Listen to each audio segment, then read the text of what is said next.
ৰক্ষিত নহয়। কোচ ৰাজবংশীসকলৰ সাংস্কৃতিক যি অধিকাৰ, সাংস্কৃতিক যি পৰম্পৰা সেয়া কোনো পৰ্যায়ে ৰক্ষিত নহয়।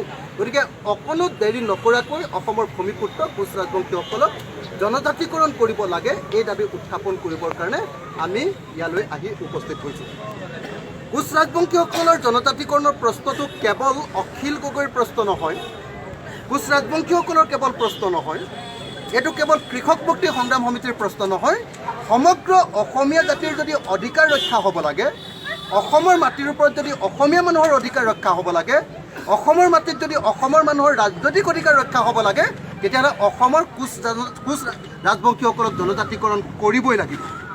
গতিকে এই কামটো অত্যন্ত গুৰুত্বপূৰ্ণ আৰু সেইকাৰণে আমি কোচ ৰাজবংশীকে ধৰি 6টা জাতিৰ জনজাতিকৰণ অনতিবিলম্বে কৰিবৰ কাৰণে দাবী উত্থাপন কৰিবৰ কাৰণে আজি এই ঠাইত আহি উপস্থিত হৈছোঁ। দ্বিতীয় কথাটো হ'ল যে বিজেপি চৰকাৰে তেওঁলোকে নিৰ্বাচনী ইস্তাহাৰত প্ৰতিশ্ৰুতি দিয়াৰ পাছতো যোৱা 2টা বছৰ ধৰি কোচ ৰাজবংশীসকলৰ জনজাতিকৰণৰ কাৰণে অকণো কাম নকৰাটো আচলতে জাতিটোৰ প্ৰতি সম্পূৰ্ণৰূপে প্ৰতাৰণা। আটাইতকৈ ডাঙৰ কথা যে বিজেপি চৰকাৰখনে আজি 6 জাতিৰ জনজাতিকৰণটো কৰা নায়েই, কোচ ৰাজবংশীসকলক জনজাতিকৰণ কৰাটো নায়েই, বৰং চৰকাৰে পুৰণি কিছুমান জনজাতিৰ একাংশ নেতাক উচতাই দি 6 জাতিৰ জনজাতিকৰণ যাতে হ'ব নোৱাৰে, কোচ ৰাজবংশীসকলৰ জনজাতিকৰণ যাতে হ'ব নোৱাৰে, তাতে ভাতৃঘাতী সংঘৰ্ষ লগাবৰ কাৰণে বিজেপি চৰকাৰে ব্যৱস্থা গ্ৰহণ কৰা আমি দেখিবলৈ পাইছোঁ। এহাতেদি তেওঁলোকে কোচ ৰাজবংশীসকলক জনজাতিকৰণ দিম বুলি কয়, আনহাতেদি পুৰণি একাংশ জনজাতিক কোচ ৰাজবংশীসকলে জনজাতিকৰণ পাব নালাগে বুলি বা 6 জাতিৰ জনজাতিকৰণ হ'ব নালাগে বুলি উচতনি দিয়াটো আমি দেখিবলৈ পাইছোঁ।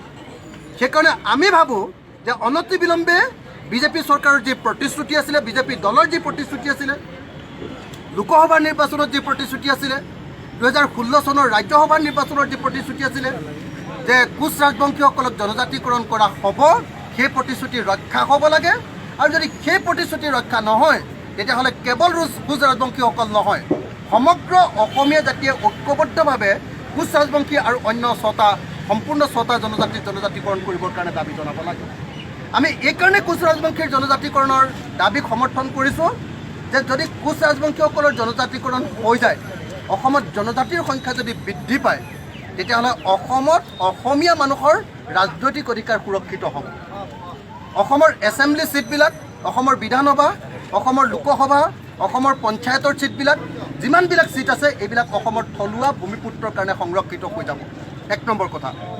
2 নম্বৰ কথা, যদি জনজাতিকৰণ হৈ যায় তেতিয়াহ'লে অসমৰ ভূমি অসমৰ থলুৱা মানুহৰ হাতত থাকিব, নহ'লে কিন্তু বিদেশীৰ হাতলৈ অসমৰ ভূমি, বহিৰাগতৰ হাতলৈ অসমৰ ভূমি গুচি যাব। তৃতীয় কথা যে যদি জনজাতিকৰণ নহয়, তেতিয়াহ'লে নিশ্চিতভাৱে আমি জানিব লাগিব যে অসম জনজাতি ৰাজ্য যদি আমি কৰিব নোৱাৰোঁ, তেতিয়াহ'লে অসমৰ ৰাজনৈতিক, অসমৰ সাংস্কৃতিক, অসমৰ ভাষিক যি অধিকাৰ আছে, এই ভাষিক অধিকাৰ হেৰাই যাব। বিশেষকৈ নাগৰিকত্ব সংশোধনী বিধেয়কৰ জৰিয়তে এই কথাটো অতি স্পষ্ট হৈ পৰিছে যে যিকোনো মুহূৰ্ততে অসমখনৰ অসমীয়া ভাষাৰ পৰিৱৰ্তে বাংলা ভাষাৰ ৰাজ্য ভাষা হোৱাৰ ফালে গৈ আছে।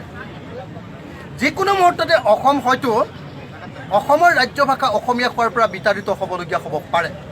আৰু সেইটো যদি নাইকিয়া কৰিব লাগে, তেতিয়াহ'লে 6 জাতিক জনজাতিকৰণ কৰি দিলে তেতিয়াহ'লে কোনোদিন অসমীয়া ভাষা আৰু অসমৰ পৰা বিতাড়িত নহয়, অসমীয়া জাতি আৰু কোনোদিন সংকটত নপৰে। সেইকাৰণে কোচ ৰাজবংশীসকলক জনজাতিকৰণ কৰাটো সময়ৰ দাবী আৰু সেইকাৰণে সমগ্ৰ অসমবাসী ৰাইজে আমি কোচ ৰাজবংশী আৰু 6টা জাতিৰ জনজাতিকৰণৰ দাবীটো উত্থাপন কৰিব লাগে।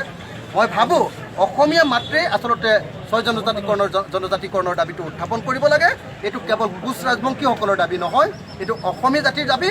আৰু বিজেপিয়ে বাৰম্বাৰ তেওঁলোকক প্ৰতাৰণা কৰি থকাটো অত্যন্ত ভুল হৈছে। সেইকাৰণে মই সমগ্ৰ কোচ ৰাজবংশীসকলক আৰু লগতে অসমৰ 6 জাতিৰ জনজাতিকৰণৰ দাবীত যি আন্দোলন হৈ আছে, সমস্ত 6 জাতিৰ জনগণক আহ্বান জনাওঁ যে আপোনালোক ঐক্যবদ্ধ হওক।